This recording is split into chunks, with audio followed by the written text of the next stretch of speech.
Hello everyone and good morning everybody. Welcome to Jody's Good Time. And today we will be making I will be making the closest version of my mother's biko. Yan, nakapagsaing na po tayo ng biko. Medyo naluto nga siya dapat. Supposedly half cooked siya. Hindi naman half cooked. Parang 3/4% or 80% cooked na siya. But mahirap. Yes na lang. Charis. So, yan. Biko po ang ating lulutuin ngayon. Gatay. Kakang gatay. Lots and lots of it. Mga 3 ulo to ng nyog. 3 nyog. Yan. Actually, madali lang lutuin talaga yung biko. Magsasaing ka lang ng malagkit, glutinous rice, cooked. Dapat supposedly undercooked glutinous rice. Tapos, magpapakulo tayo ng kakang gatay. And then, later, pag kumulo na yan, lagay na natin ang muscovado sugar. Ang nakakapagod lang sa biko is ang mekos-mekos, ang halo-halo, unending halo-halo, ang biko. You need muscle for it, you know. Ken, pasok. Charis. So, kumulo na siya.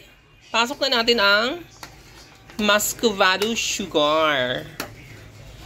Asukal. Hindi to brown sugar. Ito yung pinakaunang product ng sugarcane, ang muscovado sugar. And half kilo lang muna. Tingnan natin. Yan. So, yan. Mekos-mekos lang. Walang kamatayan. Halo-haloy. Ang gagawin natin dito ngayon. Ay. Wala pa. Well, malayo pa tayo sa halfway, pero nangangamoy na siya. Nangangamoy tira-tira. Alam mo yun ba yung tira-tira? Did you know na tira-tira is made of this? Gata and muscovado only. Ipapa-thicken siya hanggang sa sobrang thicken na siya. And then ilalagay siya sa dahon ng saging. Tapos yon, bibilog-bilugin na siya. Yun, tira-tira na yun. Those were the days. Memorabilia sa ating elementary days. Yan, halo-halo lang. Tapos yan, gaganon mo siya. Pag thicken na siya, that's it. That's the time na ihuhulog na natin yung glutinous rice. Yung cooked glutinous rice. Pero yan, hindi pa yan. Yung thick na siya, tapos nagmamantika na. Ganon. Ayan, continuously mixing the solution. Solution. Tapos gaganin natin. Ayan, may natitira na siya. Ayan, ayan. Once again. Ayan. Parang thick and sauce na siya. So we're almost there. And we are cooking it in low fire. I think we got it. Okay, so it's time for us to put in the glutinous rice. The supposedly undercooked glutinous rice, but mahirap siyang gawin. So, ganon. So, hulog na natin yung cooked glutinous rice. Here comes the most challenging part. Yan! Yan. This is the most challenging part of the journey. Charis.